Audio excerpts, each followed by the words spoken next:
Welcome to RIoT Startup Spotlight, where we shine a light on the visionaries and disruptors who are shaping the future. I'm Jen Morgan, and today we bring you an exclusive interview with Parris Lucas, founder and CEO of Open Studio Labs. Hi, Parris. To begin, can you tell us a little bit about your company? Hi, Jennifer. Thanks for having me. A little bit about me. I was born and raised in Brooklyn, New York, but I now live here in Durham, North Carolina. We're starting a company called Open Studio Labs. It's the first of its kind open source engineering residency program. Interesting. So tell me a little bit about your previous experiences and how did you get here today? Oh, my previous experiences, I've been a software development manager, architect, and engineer for over 30 years in different software companies, anywhere from anti-money laundering systems to e-commerce systems to building supply chain systems. And over the years, I've managed teams as large as 200 people, but in the last, I would say, 10 years, most of those teams have been very small, between 10 and 20 people. I found that's a good size to optimize to be able to solve problems and address issues that exist in this world. So what inspired you to start your own company out of all of this?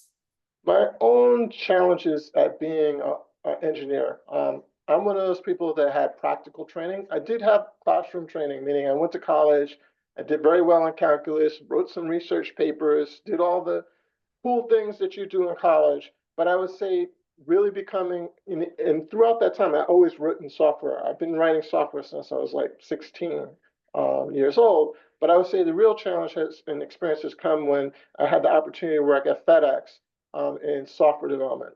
And then later on, I got into open source software, and I've been working on that for maybe the last 15, 20 years.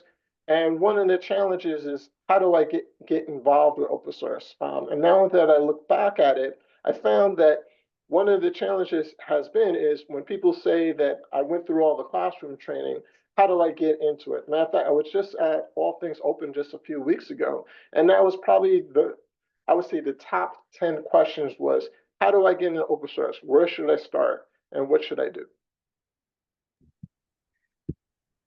Interesting. So what are some of the biggest challenges that you've had as a startup founder thus far, and how have you overcome them? Um, I would say the biggest challenge has been a challenge of me just being open to listening to people and getting their feedback. But I believe I overcome that by having over, I would say definitely over 100 customer discovery calls. Just meeting new people and sharing what you're trying to do and getting their feedback on how you can actually make it better made it so much easier for me to move forward and to feel more comfortable with getting this idea presented. The good thing is I haven't had any challenges with anybody enjoying the idea. Matter of fact, most people like the idea. The real challenge is how do we make it happen? So right now I'm in the phase of talking to people on more a deeper level of what do we actually do to make this actually something that's viable and workable and that people want to benefit from it. In that vein, when you've been talking to folks, have you come across any mentors or role models who've inspired you while you've been building your business? Yes, I've had a lot of great people to help us push it forward. John Austin, he's been a great mentor. I would say in the beginning, we were meeting with him at least every 2 to 3 weeks. And the one thing I liked about him is that if we were going on a tangent, he would bring it right back and say, hey, Paris, you need to think about A, B, C, and D. So I think that was great. Tom Colopy, he and some MBA students, and I believe they're at University of Chapel Hill, are working on how to leverage ChatGPT to do analysis.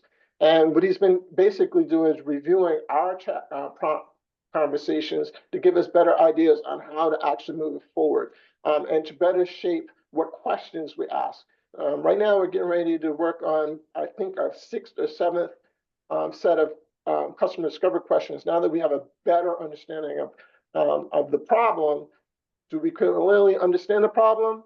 I think we understand the area of the problem, how to fix the problem and where it should go. We still need a lot of work on that. And I think Tom Colopy is helping us with that conversation. That is very key to any kind of business, is to understand your customer's problem and what you're solving for them. Also in that vein, what advice would you give aspiring entrepreneurs or startup founders based on your own experiences? Um, Ask questions, ask open-ended questions, um, be be be interested and want to be interested in understanding what people are actually trying to accomplish. It is a great source for me to get better ideas on actually how to even move my idea forward. So I would say that over the last 2 weeks, I've attended 2 different conferences, All Things Open 2024 out of Raleigh, which was really exciting. Got to meet a lot of people in the open source community.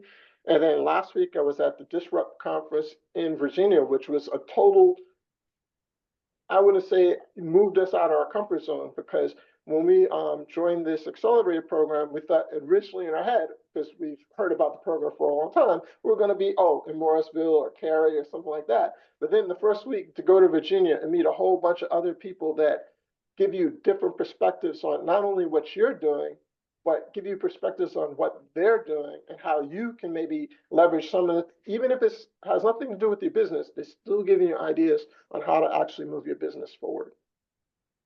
Well, that's great to hear. And fun fact, you'll be exhibiting at RIoT's demo night next year at All Things Open 2025, or at least I hope you take us up on that offer. But that's all the questions that I have for you. Any parting words of advice or anything else you want to add? Um, I'm having a blast with the 2 different accelerators being in. Initial accelerator was American Undergrounds. It was like a pre-accelerator program. We just graduated that. We're excited to see all the opportunities we have at the RIoT Accelerator, and all the people have been very supportive, including new friends I made in Virginia. So I have a whole new network and a whole new outlook on ideas on how we can actually move this forward. And I think everybody benefits when RIoT Accelerator moves forward. Awesome. Well, thank you so much for sharing your story. I hope that you have a great rest of your day, and we'll talk to you later. Thank you. Bye. Bye-bye.